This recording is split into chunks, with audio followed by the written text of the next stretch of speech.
voltando e o povo se dando mal. É só oi, tchau. É só oi, tchau. Vou parar no posto. R$ 100 não dá nem para o tchau. E fiquei a pé. Porra! Vambora, galera. Professor Pedro Ivo na área. Quem não me conhece já se inscreve no canal. Já deixa o like. Vamos discutir agora uma coisa séria. Uma coisa que vocês jovens aí, os jovens aí cheirando a leite, provavelmente meninos e meninas nunca ouviram falar do efeito Oliveira-Tanzi, que era o seguinte: período inflacionário, todo mundo entende que a inflação, pelo menos aí quem estudou, que inflação é simplesmente um fenômeno monetário, mas de origem fiscal. Então você tem a inflação, na verdade, ela não é a subida de preços, é a redução do valor da moeda, que é mensurado pela subida de preços. Tal qual a febre é um fenômeno provocado pelo corpo através de uma infecção, onde o corpo eleva a temperatura para tentar matar algo que o está fazendo mal. Então você mensura a febre pela subida de temperatura, mas não significa dizer que só por conta da temperatura alta você está com febre, tá? Você pode estar correndo, fazendo exercício, pode estar transando, que é bom também. Tem uma rapaziada aí que transa em várias modalidades, cada um com a sua, mas e não significa que você esteja com febre. Mesma coisa é inflação. Então a inflação não é a subida de preços, mas obviamente eu já alertava já há algum tempo de que a inflação estava chegando. E o que é o efeito Oliveira-Tanzi? Era o seguinte: como o fator arrecadatório geralmente também é mensurado em valores nominais, com o passar do tempo o efeito arrecadatório vai se perdendo. Por quê? Vamos supor que você teria que pagar, por conta de uma propriedade que está valendo 100 mil, um valor lá de 2%, ou seja, 100 mil de 2%, R$2.000.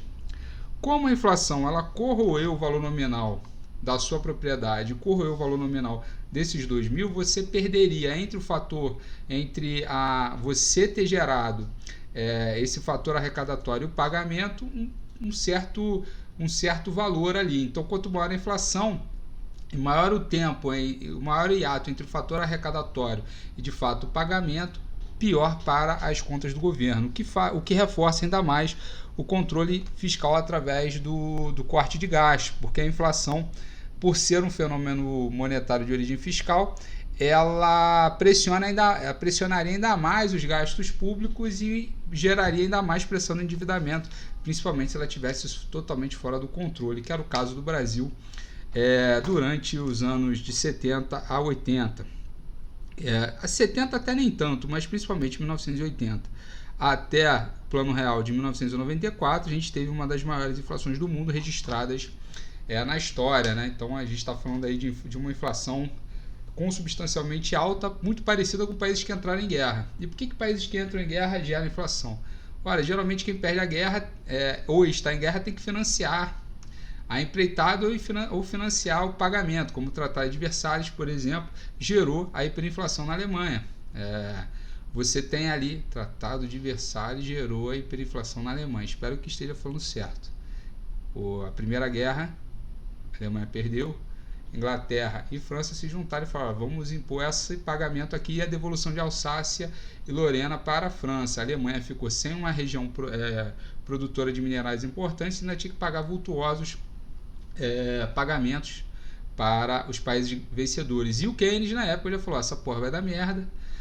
Isso aí foi talvez um estopim da Segunda Guerra, porque os alemães foram duramente castigados para pagar isso e gerou uma hiperinflação absurda que só foi superada pela Áustria. Então tem os economistas austríacos aqui que batem no peito: sou austríaco, sei tudo. Sabe porra nenhuma, que a Áustria foi o país que teve que a Áustria-Hungria, né, era o reino austro-húngaro que enfrentou a maior inflação da história, inclusive Schumpeter. Olha que aula de inflação legal que eu estou fazendo com vocês. Schumpeter propôs uma espécie de corralito, uma espécie de, os depositários deixam um dinheirinho lá e arrecadam esse dinheiro através da correção da inflação. Então vamos fazer o seguinte: vamos parar de fazer essa correção, a gente vai diminuir a base monetária sem dar um calote, porque a gente só simplesmente vai estar parando de pagar essa correção. Ou seja, a gente mantém o valor de face, que é o valor que incide a dívida, mas a gente vai parar de corrigir. Ao parar de corrigir e simplesmente postergar esse pagamento, a gente vai reduzir a base monetária estancar a inflação. Ou seja, Schumpeter foi o pai do Plano Collor. A então ministra, não sei que ela, Cardoso, Miriam Cardoso, alguma coisa assim, não lembro o nome dela, que nunca mais nunca mais pôde pisar no Brasil, ela que copiou lá o que o Schumpeter falou e promoveu o curralito na poupança aí, que de fato teve efeito muito deletério sobre a classe média e os ricos, tá? Então não foi tão ruim para o pobre não, porque a poupança, eu fiz a conversão, era mais ou menos 12 mil reais a valores de hoje, que você tinha que ter na poupança. Que pobre hoje tem 12 mil reais? Não tem nem 2 quilos de carne, não sabe nem mais o que é comer alcatra, o que dirá 12 mil.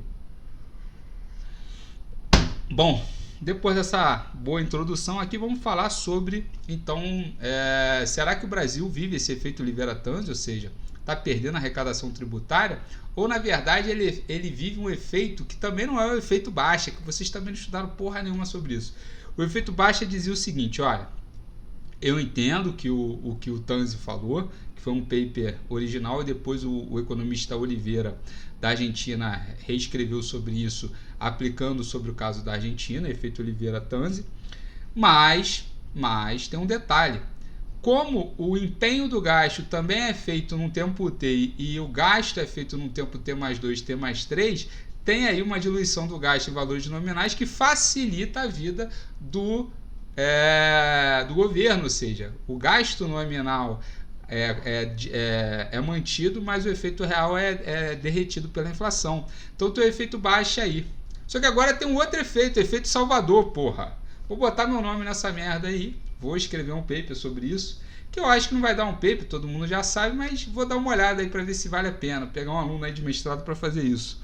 Que é o seguinte, rapaziada, é o que parecido com algo de efeito tabela, algo que a gente já percebeu aí no imposto de renda, que aquele valor lá de 2.700 de quem está, de 1.800 de quem está na faixa dos isentos, já era para ter sido corrigido há muito tempo. Se a gente corrigisse a valores reais de inflação, isso aí já estaria lá para os idos de 5 mil.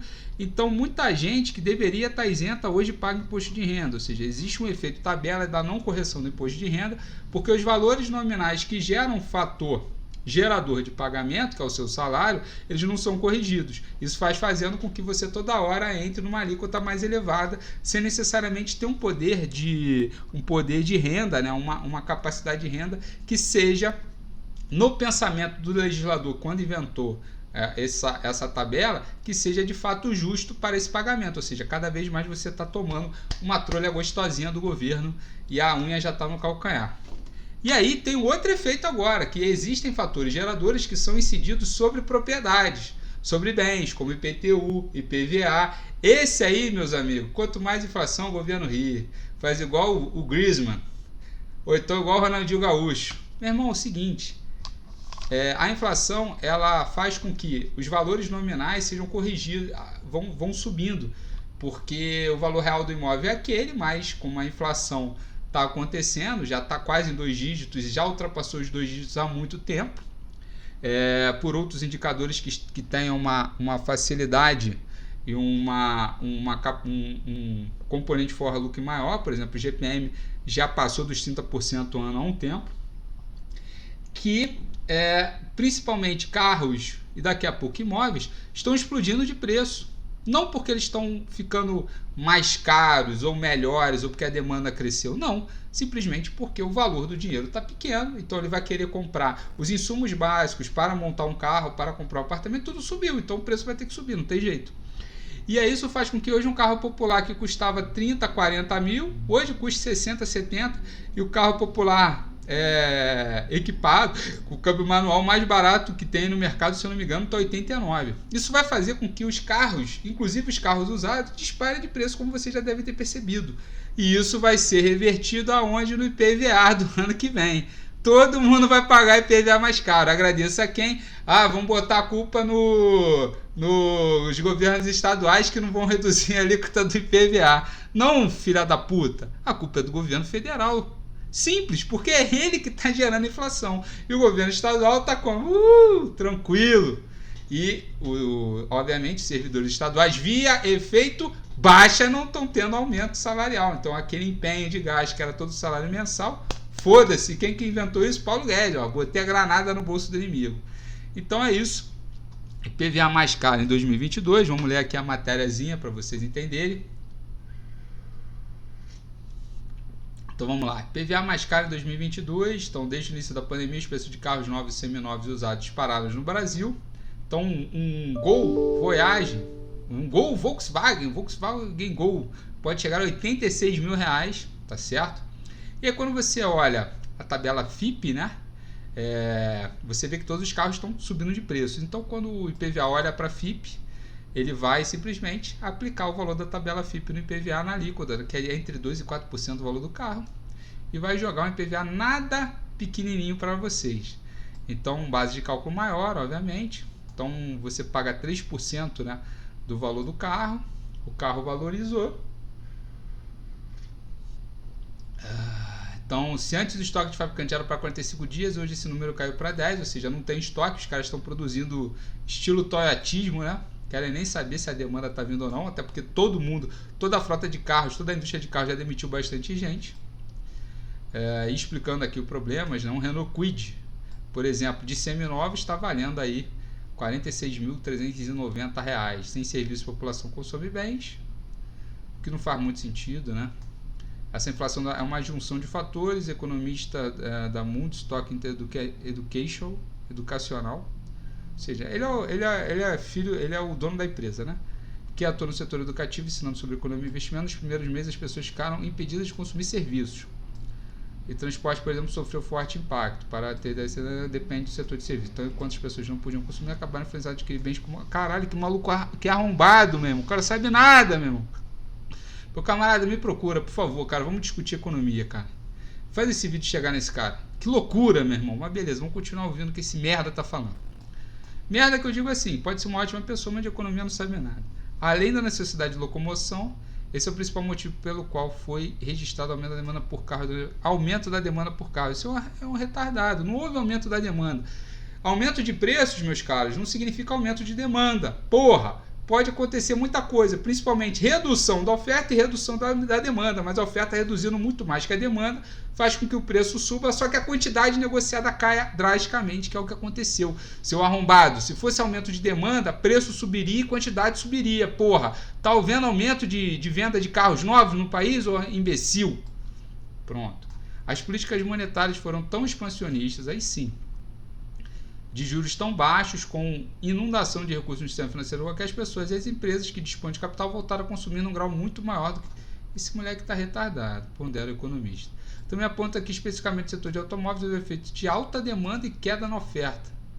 Caralho, isso, meu Deus do céu, bro. Esse maluco tá... eu não sei de onde que ele estimou. Com certeza ele fez uma regressãozinha de venda, nem essa regressão daria alguma coisa, mas de quantidade de um lado, preço do outro, e achou que identificou oferta e demanda, sendo que não sabe nem escrever um sistema de equações simultâneas, não sabe nem condição de identificação, condição de traço, condição de posto, sabe porra nenhuma. Se você quiser saber, entra no meu canal e veja lá como que você estima oferta e demanda. Já de cara não é para uma regressão de uma equação, tá?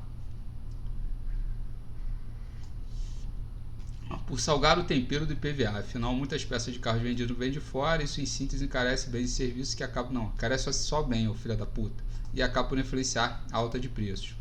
Então é o seguinte, o IPVA vai ficar em média, de 20% a 30% mais caro. Tá bom para você que tá sem renda aí, comprou seu carrinho, numa financiada, aquele carrinho usado, e vai pagar mais caro IPVA. E essa é a realidade do país, né? Então a gente volta aí para uma situação bem tranquila, bem gostosa, né? Haha, vou rir de ti. Em que o povo aí não consome carne, não tem dinheiro para botar gasolina, e agora vai ficar com o carro devendo. E aí a gente vai ver aquelas blitz. Costa, meu camarada, documento. Não tem, perde o carro. É isso aí. Parabéns aí para você que está gostando dessa política, tá ótimo para você. Mas para você que não tá, fica esse relato aqui, fica esse vídeo, faça chegar em mais pessoas. Quem tá gostando da atual política, porra, e não tá gostando do vídeo, legal, cara, porque eu tô tentando trazer algo prazeroso. Você provavelmente é adepto de uma coisa meio sadomaso aí, e aí não fala comigo que eu não sou muito, eu não gosto muito dessa prática não, tá bom? Mas boa sorte aí, vá curtir a tua vida, mas deixa a política e a economia para outras pessoas. Valeu, fui!